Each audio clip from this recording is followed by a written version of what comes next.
Hey, good morning, everybody. Welcome into Morning of the Word. Glad that you've joined us today. Today we find ourselves in Joshua chapter 15. And we're starting a section here. Actually, we started it on Friday. And this final section of the book of Joshua is going to take us through a lot of the technical detail of how it was that the different territories were going to be doled out, assigned to the various tribes. And it's going to be until about chapter 20 before we have much deviation from that. Now, in this chapter, we do have a conclusion of a storyline that was hinted at in last chapter, in chapter 14, which we covered on Friday.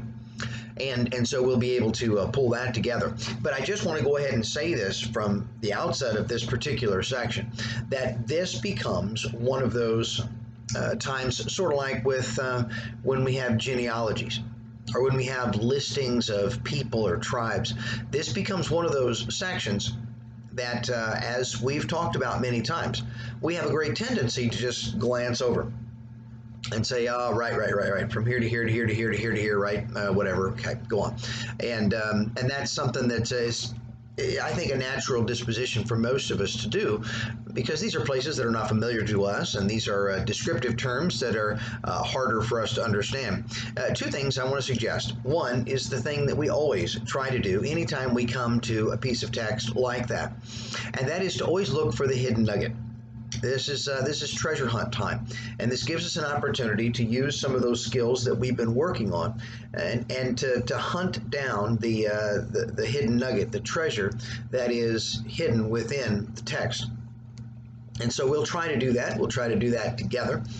The second thing I would encourage you to do is I'd encourage you to flip open to, if you have maps in the back of your Bible. If you are using this on a computer, obviously you're probably watching this on a computer or even on a smartphone. It's just a flick and a button push to get to online maps. And so as we get through this section, I'll try to share with you some resources that might be helpful. If you're anything like me, having someone describe things to me in terms of locations and borders and boundaries and rivers and mountains, cities and hilltops, I just do a lot better to have it on a map and see it. And it makes it so much more clear to me. And so we'll try to share some of those resources as well as we go through this section. As for today, the opening section of this is just where we left off, and that is Judah's inheritance. Now, Judah is going to be given a section of land. Of course, you'll remember that in years to come, Judah would become a separate entity from Israel, which would be the collected other tribes. And so the land mass that is given to Judah is going to be an important one. And this one's an easy click on a map to be able to see where this is, but it is a sizable piece of land, and it has water on both ends of it. It has much access to water, which is going to be really important because, as you would understand, in those particular times, having access to bodies of water is going to be necessary not only for the fishing industry, but it's going to be really helpful for trying to irrigate your fields and to slack the thirst of your livestock. So we have an area that is going to be well watered. It's going to be well protected because it's not on the frontier land. It's not a bordering land necessarily with direct enemies.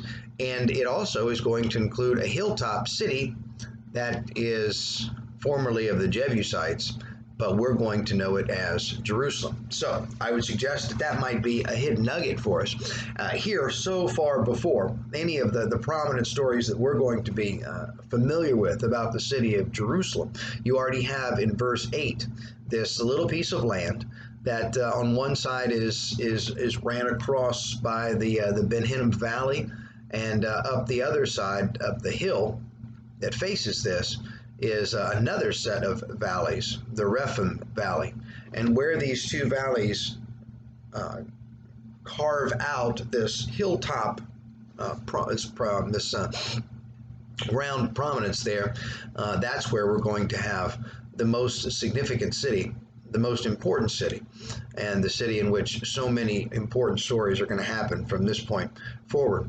It's kind of neat to see it in its infancy, and to see how it is already being foreshadowed. When we get down to verse 13, we have the conclusion of the story that was begun last time. You remember that Caleb, as a man of some 40 years, was a faithful servant during the time of the spies in the land of promise, and he was told that he could choose a piece of land that would be his own personal inheritance. And so he told Moses and Joshua then that he wanted this one hilltop place, a place that he named Hebron, but it was called Kiriath Arba before that. And it was a fortified city that was filled with giant peoples and the descendants of Anak.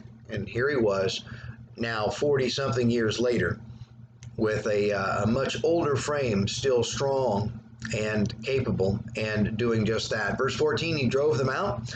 He took that area over, and he didn't stop there. He continued to march on against neighboring countryside cities, and finally, after taking the third city, or to take the third city, he placed a prize on it of his own daughter to be given as a wife. And so, sure enough, Othniel, who will again arise in our story later, who is actually his nephew, does just that, and ends up getting an extra gift as the grateful father and possibly the conniving daughter work together to give an additional inheritance. So not only do we have the allotment of Judah's region in the opening of this chapter, but we have these giving of the cities. These cities, and these cities, the vast majority of which are going to be renamed by the new inhabitants. But it does speak of the depth and breadth, the large area that this land is going to include. So as you read through these, you might find a familiar one or two. For example, Gibeah would be a city that's going to be important later. We'll talk about the En-Gedi later on as well. But most of these, with the exception of some of the cities of the Philistines, like Ashdod, are going to be renamed. But pay attention to those as you go along and see if any of the names jump out to you. And as we talked about, it might be a good idea to grab a map and to see exactly where it is that we're speaking of as we go through this section together. Well, as you enjoy this chapter, I hope that you will pay special attention to the story of Caleb and how God did fulfill his promise to Caleb, although it took 40 years to do it, a trend that we see frequent in the book of Joshua, and a faithfulness that is not nearly as frequent. Have a wonderful day. We'll see you back in here tomorrow.